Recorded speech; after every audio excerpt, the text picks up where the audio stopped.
내가 여러분에게 쏟은 열심을 디도에게도 역시 갖게 해주신 하나님께 감사드립니다.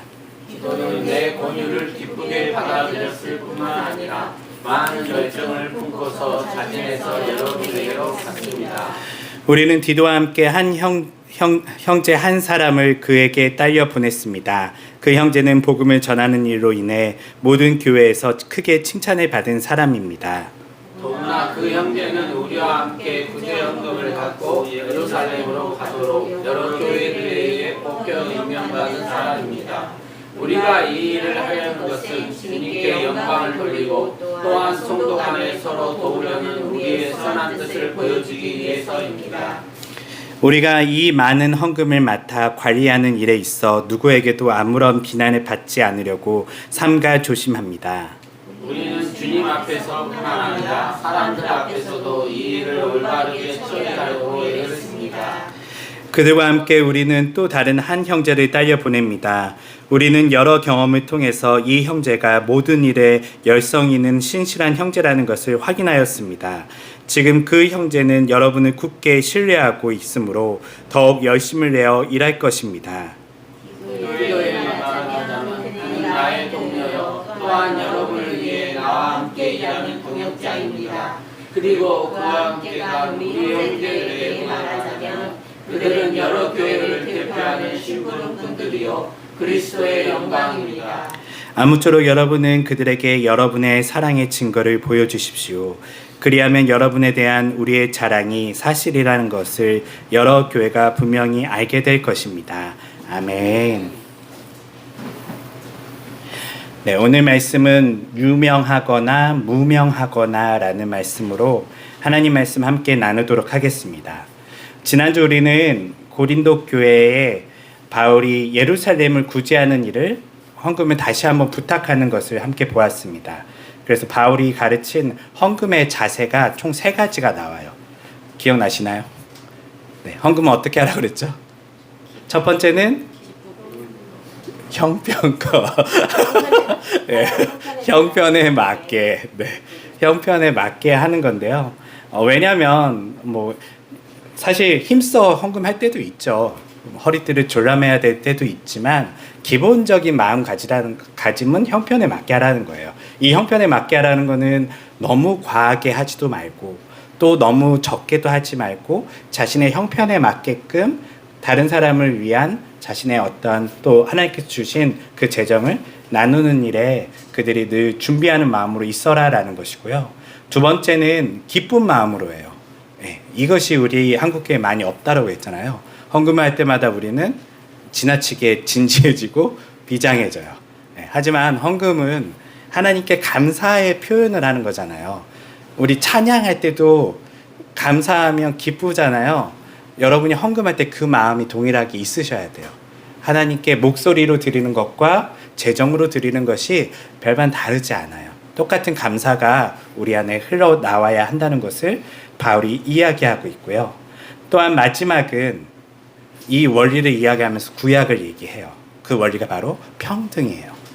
평등의 원리는 무엇이냐면 하나님께서는 이 땅에 만나를 모두가 먹을 수 있을 만큼 내려주신대요. 그리고 이 만나를 사람들이 가져가는데 이 가져가는 어떤 방법이 있어요. 방법은 뭐냐면 각 가정의 수만큼 필요한 만큼만 가져가게 돼 있어요. 필요 이상의 것을 가져가서 쌓아놓으면 그것은 썩게 돼버리죠. 냄새나게 돼버리죠.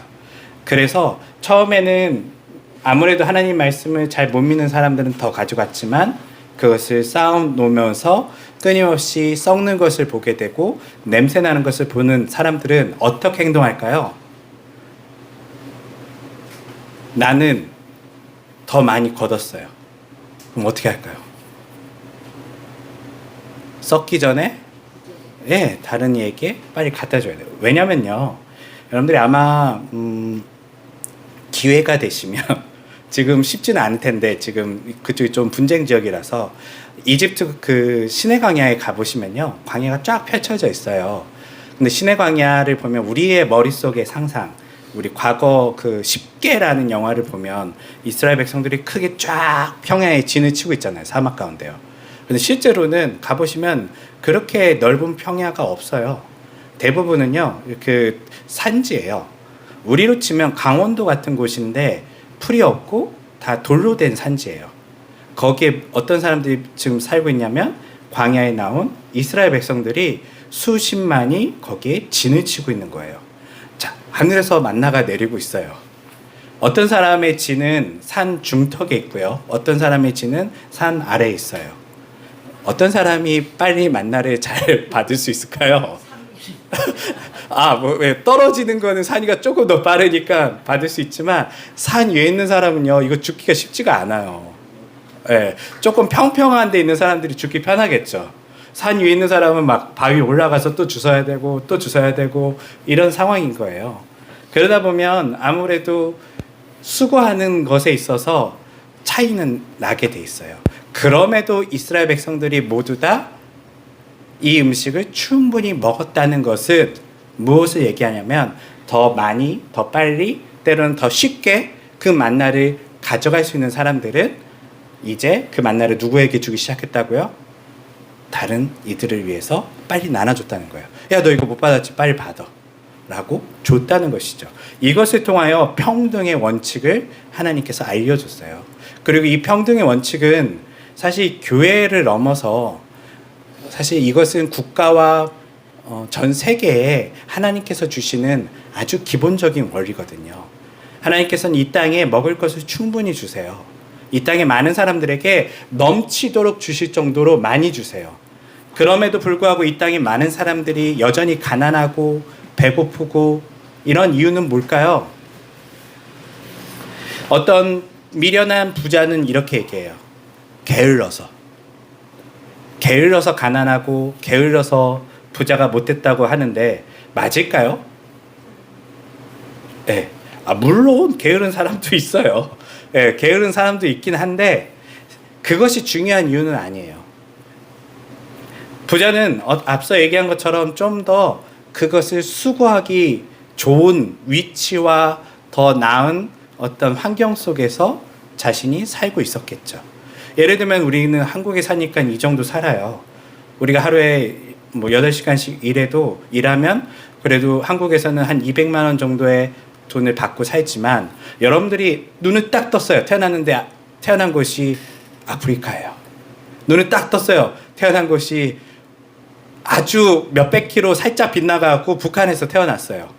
그러면 여러분들이 8시간 동안 열심히 성실하게 일하면 부자가 될 수 있을까요? 될 수가 없죠. 네. 사실은 누군가에게는 더 많은 혜택이 주어지는 것 같고 누군가에는 더 불리한 상황이 일어난 것 같아요.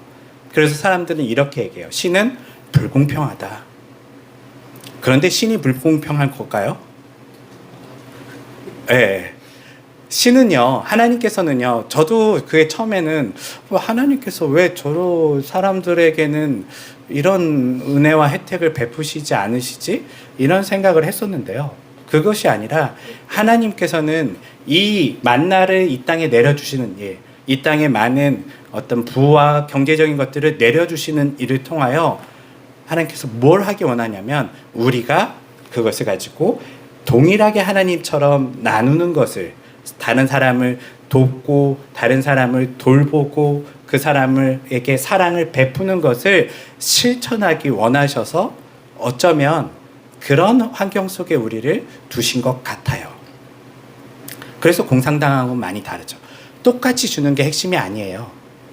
똑같이 땅에 떨어졌지만 누군가는 더 갖고 덜 가진 사람이 있더라도 하나님은 이것을 통해서 뭘 하기 원하셨다고요? 평등하게 나누길 원하셨어요. 이게 굉장히 중요한 거예요. 나누는 게 핵심이 아니라 여기 핵심은 뭐냐면 바로 사랑이고 돌봄이고 하나님의 성품에 참여하는 것이죠. 근데 많은 사람들이 이것을 오해하면 정치적으로는 흔히 공산당처럼 모두 다 분배하면 행복할 거라 생각해요. 분배하면 행복할까요? 아니에요. 분배보다 더 중요한 게 뭐라고요?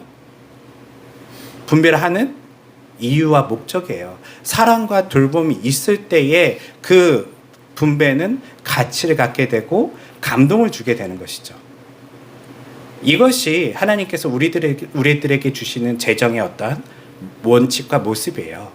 그래서 꿈꾸는 것은 그런 생각을 좀 꿈꿔요. 뭐 저도 세상을 보면서 이런 어떤 원칙들이 우리나라의 때로는 전 세계의 경제에 잘 적용이 될 수 있다면 얼마나 지금보다는 좀 더 살기 좋을까.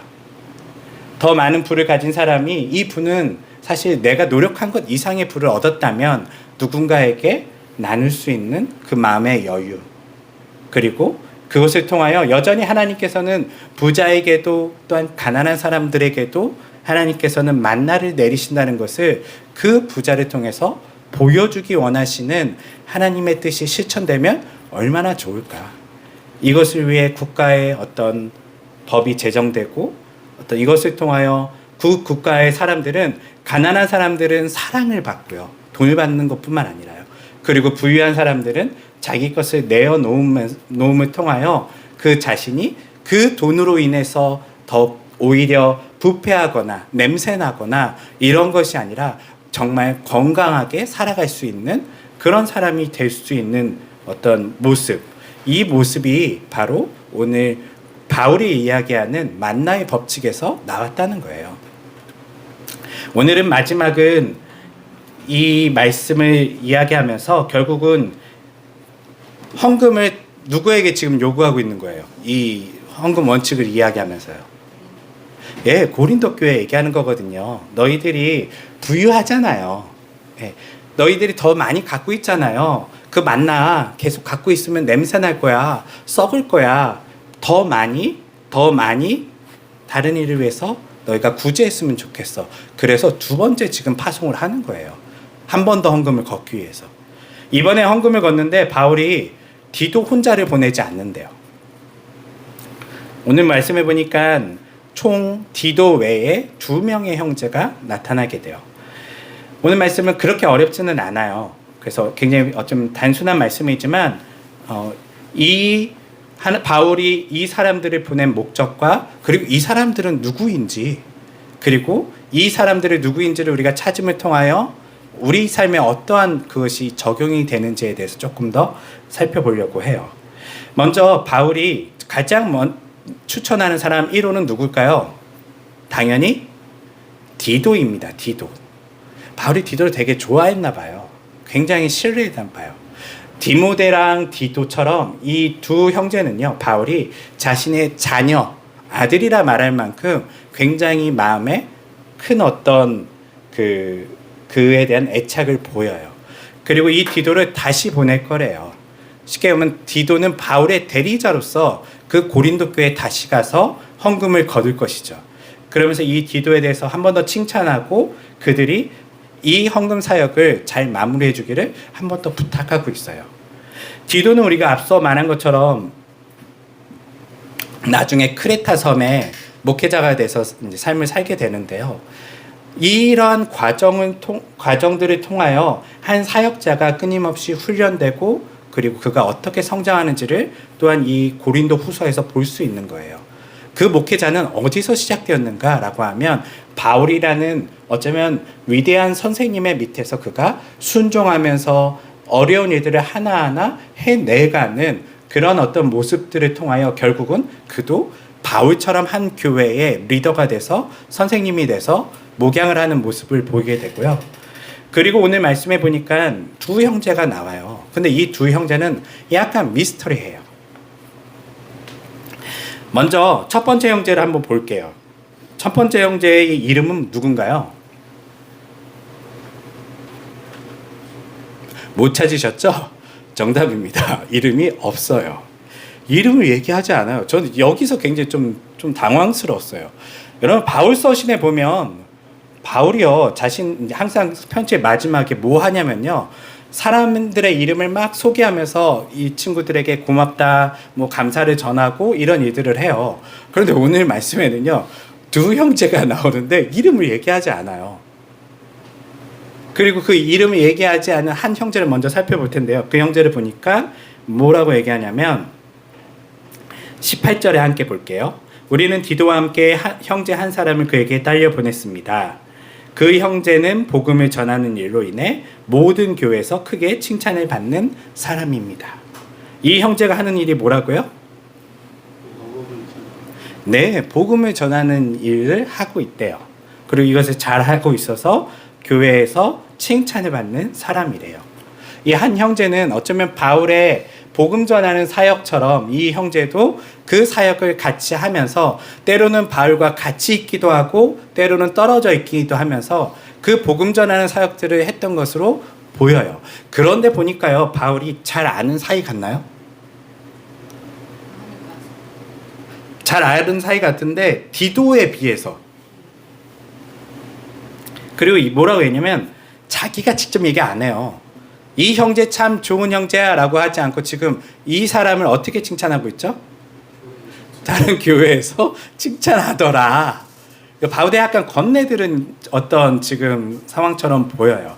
그러니까 바울과 직접적인 전도 여행을 같이 한 형제라고 볼 수도 있겠지만 어쩌면 살짝 거리가 있는, 이 복음 전하는 일을 하고 있다가 바울과 때로 만나기도 하고 때로는 또한 그 같이 교회 일들을 같이 돌보는 일들도 하기도 했는데 실제 바울의 일행이라고 보기에는 조금 뭔가 달라요. 왜냐하면 바울은 자신들의 사람을요 굉장히 특별하게 많이 챙기거든요. 아까 얘기한 것처럼 이름을 다 불러요.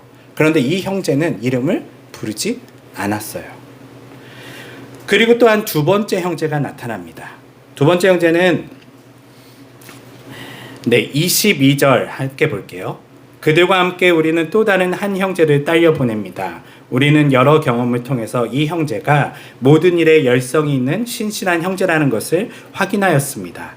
지금 그 형제는 여러분을 굳게 신뢰하고 있으므로 더욱 열심을 내어 일할 것입니다. 라고 하고 있어요. 이 형제는 앞서 형제랑은 조금 달라요.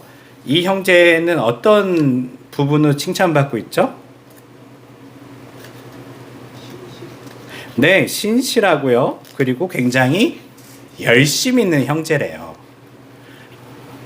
그러니까 바울이 지금 이 형제들에 대해서 개인적인 어떤 친분들은 깊이 있지는 않은 것 같아요. 하지만 이 형제를 보니까 여기서도 얘기한 것처럼 이 형제를 봤는데 본인이 이 형제를 관찰한 거예요. 관찰했는데 이 형제는 신실하고 그리고 굉장히 열심을 내어 일을 하는 형제입니다. 라고 바울이 얘기했다는 것이죠. 그러니까 이 형제 또한 바울의 직접적인 제자라고 하기보다는 바울이 보니까 어느 날 어떻게 바울과 함께 했는지는 잘 모르겠어요. 그렇지만 이 형제를 보아하니 이 형제는 교회에서 충분히 추천도 했었고 뿐만 아니라 신실하고 열심히 있는 사람이더라 라고 바울이 그를 이야기하고 있어요. 그러면서 뭐라고 얘기하냐면 이 두 형제는 교회들의 대표로 보내졌었대요.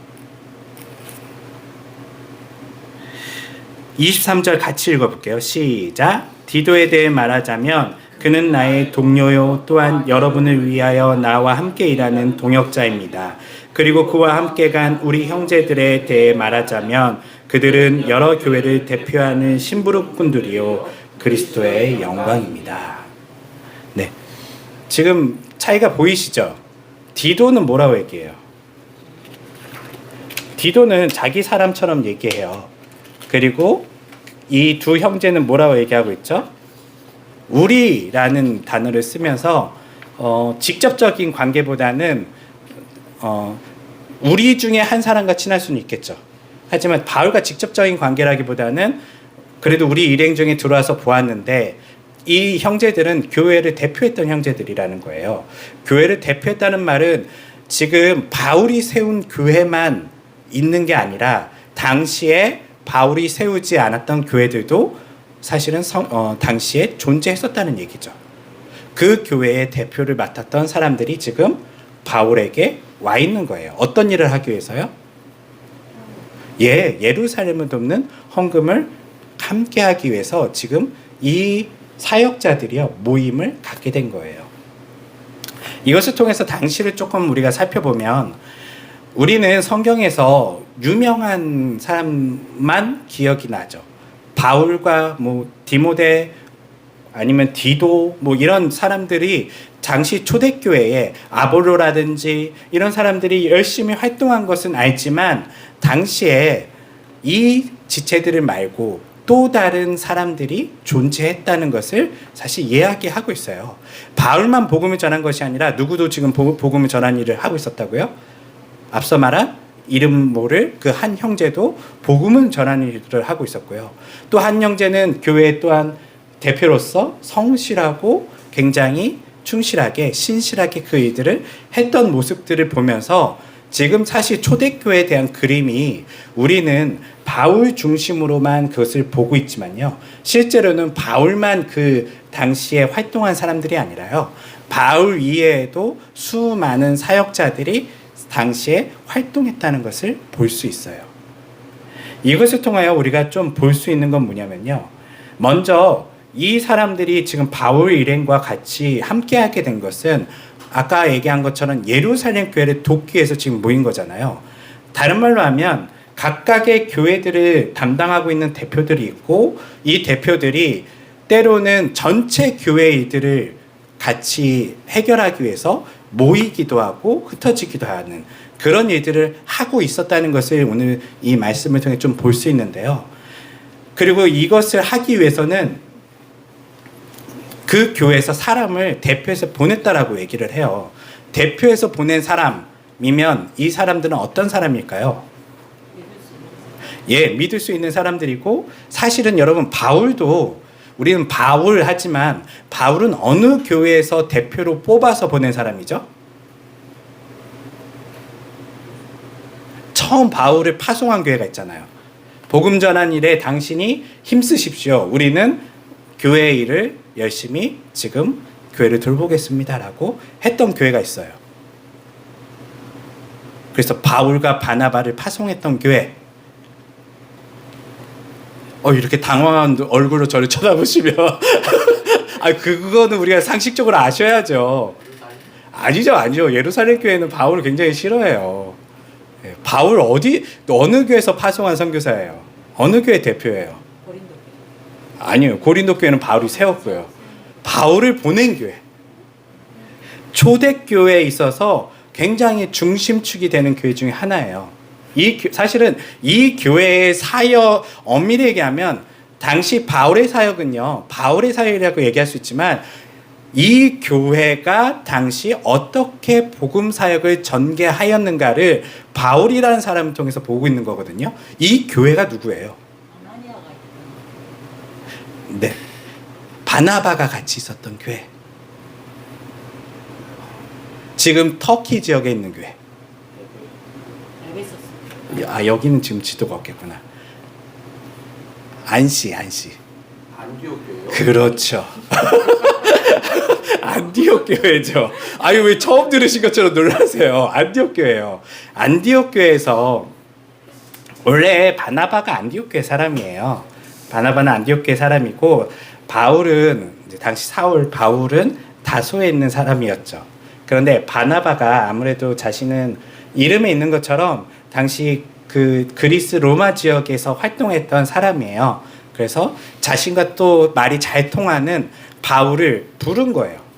이 일에 우리가 같이 하자라고 해서 바울을 불러서 안디옥 교회에 있었는데 성령께서 그 교회에 말씀하시죠. 그 교회가 복음 전하는 일을 하기 위해서 그들을 부르세요. 그때 그 교회가 어떤 결정을 하냐면 이 복음 전하는 사역을 위해 우리가 사람을 뽑자. 그리고 뽑은 그 두 사람이 누구죠? 바울과 바나바예요. 그래서 그들을 선교지로 보내게 되는 것이죠.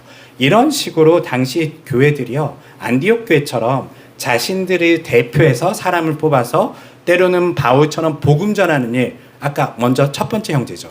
복음 전하는 일을 힘쓰게 했던 사람이 있고 또 어떤 사람은 열심히 말은 잘 못하지만 굉장히 성실한 사람이 있어요. 그런 일들을 시켰던 또한 형제도 있었던 거예요. 그래서 초대교회 그림을 여러분들 보시면요. 바울과 안디옥 교회가 막 활동했던 것만 우리는 성경에 남아있으니까 보지만 당시의 초대교회 성도들이 얼마나 복음 전하는 일에 여러 교회들이 힘쓰고 있었고 그 교회들이 자신들이 몇몇은 교회에 남아서 교회를 잘 관리하고 돌보는 일을 했다면 또한 대표로 몇 명을 뽑아서 늘 다른 교회와의 관계를 때로한 연결도 시키고 때로는 다른 지역에 가서 복음을 전해서 교회를 세우는 일에도 힘썼다는 것을 오늘 이 말씀을 통해 사실은 조금 더 살펴볼 수가 있어요. 그런데 안타까운 것은 이들을 우리가 알 수 있나요? 이들의 내용은 잘 몰라요. 그래서 오늘 제가 본문의 이야기를 유명하거나 무명하거나 라고 제목을 정한 거예요. 우리는 항상 성경을 보면 유명한 사람들만 집중해요.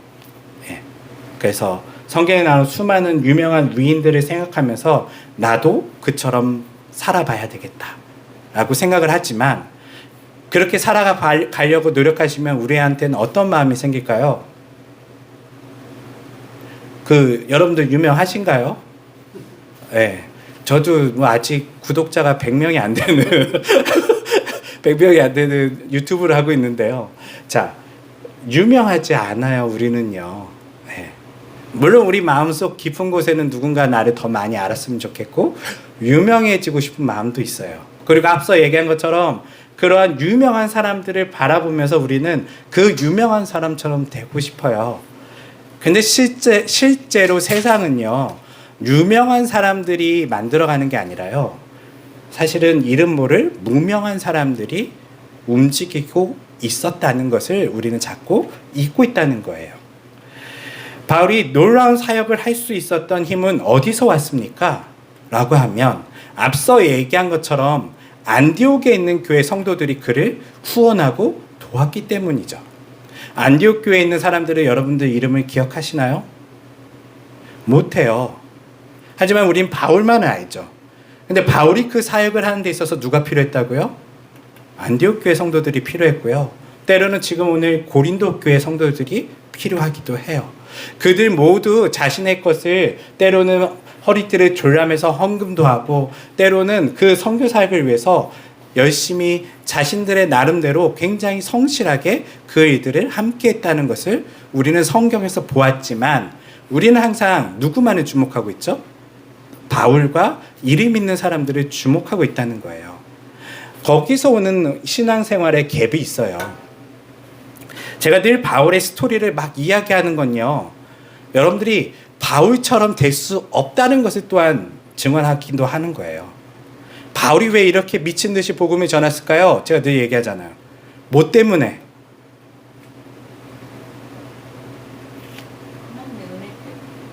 맞아요. 물론 하나님의 은혜 때문인데 그 마음 더 깊은 거. 죄의식. 네, 죄의식과 빚진 자의 마음이에요.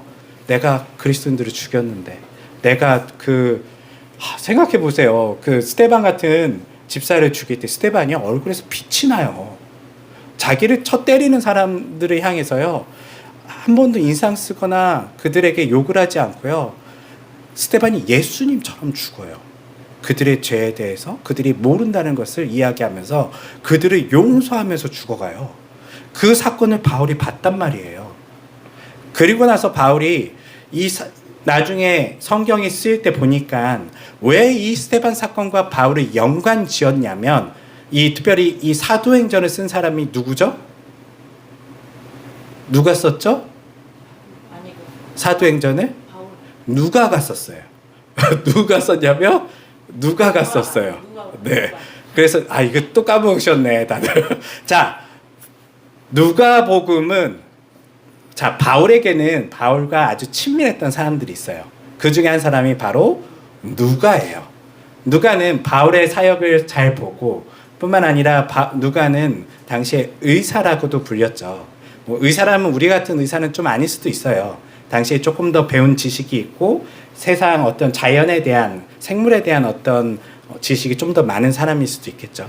그 사람이 글을 쓰는 거죠. 글을 쓰는데 이 스데반 사건을 쓸 때에 거기에 바로 교차해서 누굴 쓰고 있냐면 바울을 이야기해요. 그 말은 뭐냐면 누가가 바울과 많이 만나봤는데 바울 마음속에는 늘 누가 있었다는 거죠? 스데반이 있었다는 거예요. 그 사건을 잊지는 못하는 거예요. 성경에 말은 안 하지만 막 자다가 막 스데반 미안해, 스데반 미안해 했을 수도 있고요. 스데반에 대한 굉장한 그 충격이 바울에게는 있었어요. 이 마음들을 가지고 바울은요, 정상적으로 살 수가 없어요. 여러분들이 한번 생각해 보세요. 어느 날 교회에 부르짖어서 교인들을 죽였어요, 여러분들이요. 그리고 나서 여러분들이 그리스도인이 되었다면 평범하게 지금처럼 신앙생활 하실 수 있으실까요? 없어요. 네. 여러분들도 아마 마음에 미친 사람처럼 이 빚진 자의 마음과 이것을 어떻게 해야 될지 모르기 때문에 굉장히 열심으로 자신의 삶을 내던질 거예요. 네. 그런 것처럼 바울이 사실은 유명하다는 이유로 우리가 바울을 바라보지만 우리는 사실 바울과는 비슷할 수가 없어요. 굉장히 극단적인 지금 바울을 경험한 사람들이 바로 바울 같은 사람들이죠. 우리는 그럼 누구하고 더 비슷해요? 네, 사실은 이 이름 없는 사람들과 더 우리는 유사해요. 성경에 나오는 이름 있는 사람들은요, 다 충격적인 애들이 많아요. 상처도 많고요. 물론 여러분들이 가진 상처가 많으시다면, 네, 참 재밌는 이야기예요. 위대한 일을 누가 하게 만드느냐라고 하면 사랑받고 건강하게 자란 사람은 드물어요. 대부분 위대한 일을 한 사람들은요, 상처가 많은 사람들이에요. 왜일까요? 그 상처로 하여금요, 그것을 극복하려고 어마어마한 그 사람의 삶에서의 힘이 나오게 되죠. 우리가 식물을 키워봐도 알잖아요. 그냥 예쁘게 자란 식물과 때로는 비바람을 맞고 자란 식물이 있어요. 네, 특별히 바닷가에 가면 소나무가 있는데 이 소나무는 특별하대요. 그리고 이름까지 아예 다르게 지어줬어요. 뭐라고 부르죠? 바닷가에 있는 소나무를요? 해송. 왜 얘는 특별해요? 바닷바람 쐬는 바람. 그렇죠. 센 바닷바람과 그 짠 소금기를 맞으면서 살아온 거예요. 그래서 굉장히 이 해송은 더 귀하고 더 강한 나무라고 우리는 이야기하죠. 우리 인생도 비슷해요. 바울과 신앙이 많은 위인들처럼요. 사실 상처가 많으면 둘 중에 하나로 우리 삶이 자라게 되죠. 하나는 그 상처에 아우 아파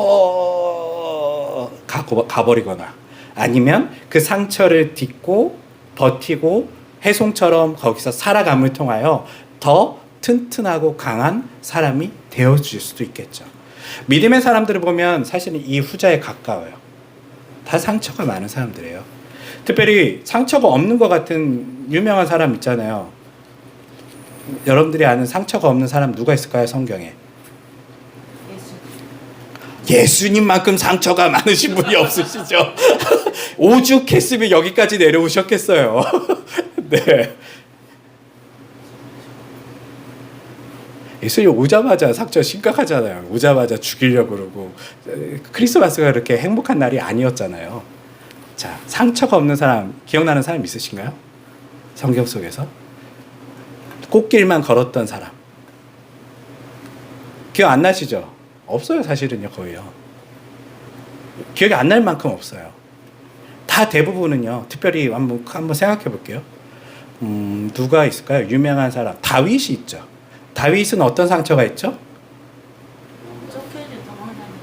네, 그 전부터 하나님께 발탁되기 전부터 바울은 어떤 사람이었어요? 동생 때 형들한테 밀린 사람. 그렇죠. 막내인데 지금 형들은 다 딴 거 하고 있어요. 근데 얘 혼자 어디 양 키우러 갔어요. 늘 집에서 허드렛 일하고 사람들이 무시했었어요. 쟤는 그럴 만한 애가 아니에요. 쟤는 그럴 만한 인재가 아니에요. 제가 무슨 왕 같은 사람이 되셨어요. 오히려 저 큰형이 더 잘 거기에 맞죠. 늘 형제 중에서 무시당하는 사람이 다윗이었죠.